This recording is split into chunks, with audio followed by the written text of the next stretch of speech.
Welcome back mga ka-BSS. Good morning po sa inyong lahat. Nandito po kami ngayon sa Basilica. Ayan po ang aking sa likod. Basilica ng Naga City po. Matagpangbuyan dito sa heart of Bicolandia. Ang gwapo. Wow, okay, I got you. Alam niyo po, dito po kami ngayon nag-warm up ngayong umaga pagkatapos po namin mag-exercise doon po sa ground ng Basilica. Kanina po nagpunta po kami doon sa chapel ng Peña Francia at nagsimba po kami doon. And then dito po kami nag-warm up at naman merong magandang space. Di ba po ba? Ngayon po, pupunta na po tayo ngayon sa cemetery kasi dadalawan namin ang pamilya na nandun po sa cemetery. At total naman po, dito na rin lang po kami ngayon. Let's go!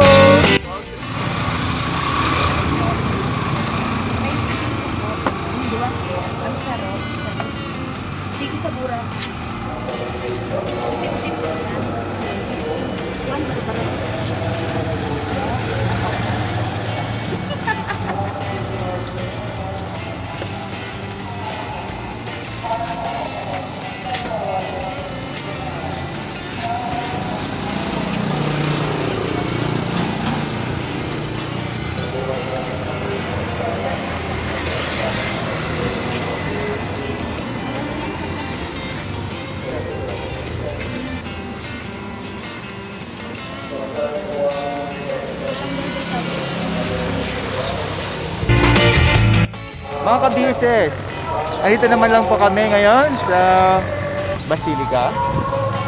At dito naman po ay ang Santo Niño Memorial Park. Ngayon po, napunta naman lang kami ngayong umaga. Sabay na rin namin, dadalo na rin po kami dun sa aming mga kapamilya na mamayapan na po. Punta namin sina nanay at tatay dun po sa loob. Tara po, sama po tayo. Dito naman na tayo. Ito po ang aking asawa at anak. Sisindi muna kami dito ng kantina. Kaya, di ba? February na? February na po. Valentine's! Kaya ina-advance na po namin ang aming Valentine's doon sa aming mga kapamilya.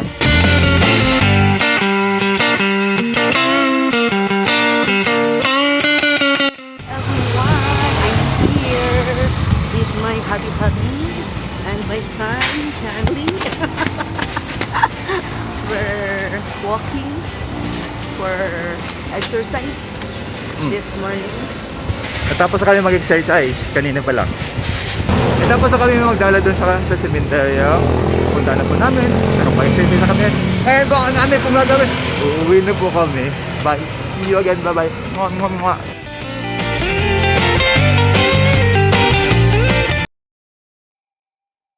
Good morning mga ka-BSS. Ngayon na po ay ating pang-fifth week ng ating method and observation sa ating mini hydroponic po sa aming itaas ng aming bahay.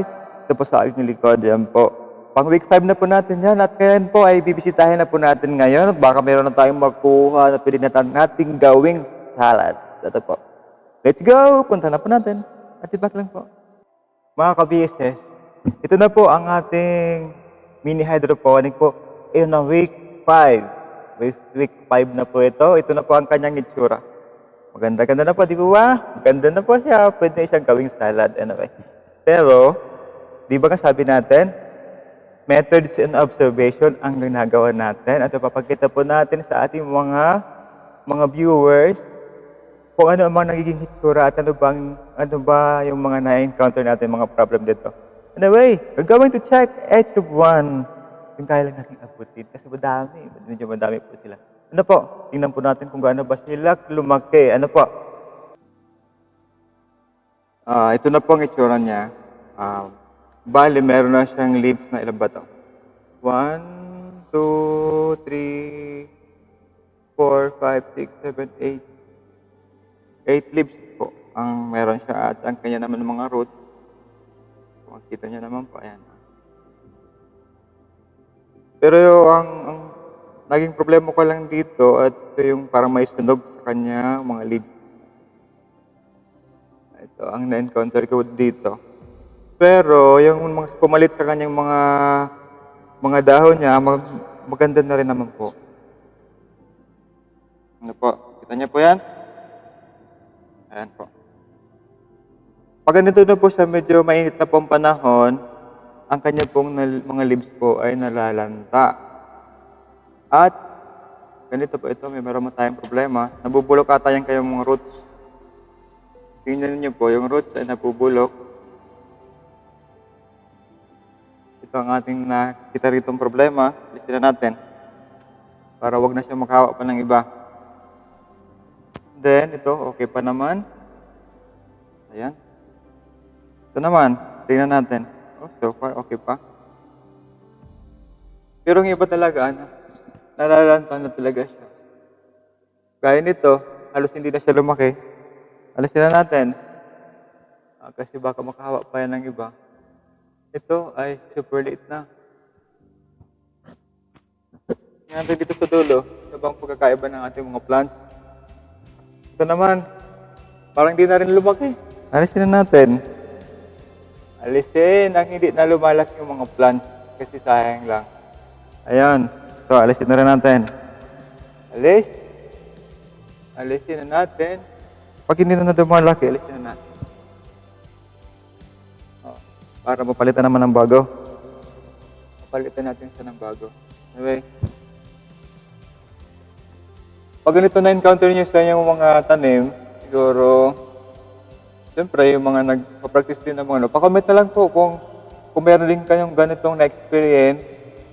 Yung kanyang mga leaves, meron para siya nasusunog. Para siya may And then, dito naman po sa baba, dito yun po sa taas, yung pang second po na row ng ating mga halaman. Pero maganda na, meron naman siya mga development na lumalaki-laki pa naman. Ayan. Kaya lang yung talagang pangit na inalisin na natin. Ano po. At dito naman sa pang third row, ayan. Oh, ba't walang tubig? Nangyari? Di ba bumuhos yung tubig? Black. O, ganito ang ating problema. Kapag yung mismong linya ng tubig ay, parang bumara. Ba't kaya? Saan ba? Saan? Meron tubig. Dito wala. Ayan. Walang tubig kaya pala. Ano ba? Sige, check natin yung sa panglinya. Talagang wala. Ano ba? Wala talaga. Check muna natin. Push. Since nalis na po natin yung mga pangit, hindi na lumaki yung mga lettuce, ngayon po, ang pinakamaganda ko po siguro yung maibibigay na part. Ito na po. Ayan. Ayan na po. Di ba? Siya ang pinakamaganda yung nasa styro. Magaganda ang kanilang mga dahon. Kita nyo naman po. Ayan na po. Pares din po ang gulang niyan. Ito po ay, na po siya? 5 weeks. 5 weeks na po siya. Ganyan na po. Pero next week ata pwede din na tayong kumuha nito ng kanyang mga dahon. Kukuha na po tayo. Gagawa na po na tayo ng salad. Pwede na po dito sa baba. Kunin. At kailan po, dito naman sa other side naman po ay hindi po siya maganda. Kita nyo naman po, ewan ko ba dito talaga, parang hindi lumalaki. Magulang dito, hindi matumal dito yung pag-grow ng mga plants. Nasayang yung isang plant. Pero meron naman sa kanya, meron pa naman tumubo na medyo maganda-ganda. Siyempre naman, always naman merong natitirang ayos pa naman ang halaman. Kaya lang po, sa observation ko naman po ngayong week, ang nakita ko na po dito yung mga development, so far, ayan na po, may mga dahon na po tayo nakikita. Kung maganda-ganda na po ang ating mga halaman. At sana po, sunod pong week, sana po makakuha na po tayo ng pang-salad. Ano po? Yan po ang ating pinaka-final goal. At ma-update ko din po kayo na alam niyo po, yung konsumo natin sa tubig, ayan po, yung konsumo natin sa tubig, dati nung mga nakaraang week ay naglagay na po tayo dun sa water reservoir niya. Dati yung mag-start ako, naglagay na ako dyan ng dati ng 3 balde. And then nakasalan ulit ako dyan ng another 2 balde. At ngayon naman pong pang 5th week, nagsalin po ako dyan ng 5 bali 3 balde ulit na tubig. Kaya overall, siguro bago ito mag-harvest ng ating mga halaman, ang konsumo lang po ng tubig ay dati, di ba? Ulitin po natin. Nung magsimula ako, 3 balde yon. Sumunod naman, nagsalin ako ng 2 balde. Ngayon na pong 5th week, nagsalin po tayo ng 3 balde ulit. Di bali po ilan ba yun? 3, 2, 3, di bali 8 balde na lang po ang naisalin ko doon. Ibig sabihin, yun po ang kanya na konsumong tubig. At ito naman pong sa baba, isang bisis ko pa lang po siya nasalinan, pero hindi naman po isang balde nalagay ko dyan. Ang nalagay ko po diyang tubig, yung magsimula, isang balde yan. Pero kasi ito kasing malalaki ng halaman sa baba,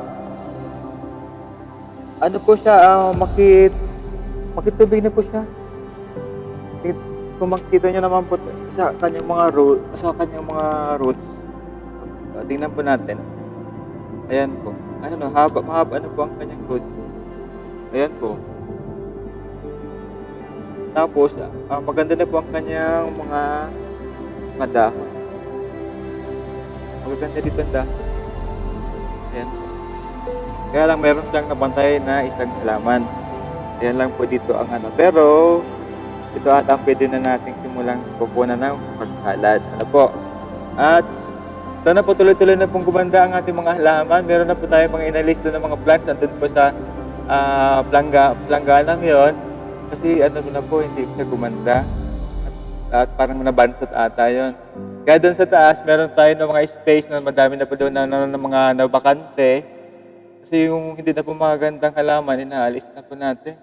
At sana po may gumanda pa naman kahit konti para may matira naman sa atin. Ayan po, bali ngayon, mag-i-end ang ating observation ngayong week. On 5th week, dyan na po mag-i-end. Kasi po yung sunod po natin gagawin ay parang doon na po ata tayo sa pag-harvest. Harvesting time na po sa next week. Abangan nyo po yun kasi mag-harvest na po tayo. Diyan na po muna magtatapos ang ating vlog ngayong week na ito. On the 5th week ng ating methods and observations sa ating mini hydroponic dito sa taas. I guess next week po pwede na po tayo mag-harvest. Yung pwede na pong siyang i-ani. Kasi baka naman sobrang gulang na, baka maginis ng mapait. Diba? Kasi pag magulang na siya, nagiginis ng mapait ng lasa ng lettuce. Kaya nga, on the 5th week, mag-harvest na po tayo niyan. Kaya po, abangan nyo po ang ating pag-harvest next week. Sa pag-harvest po natin next week, abangan nyo po at huwag nyo pong kalimutan mag-subscribe sa ating channel Buhay Sari-Sari TSS TV. Sa sunod naman po, magkita-kita po tayo ulit and I miss you. At mag-subscribe po kayo sa akin. Please naman po. Bye-bye.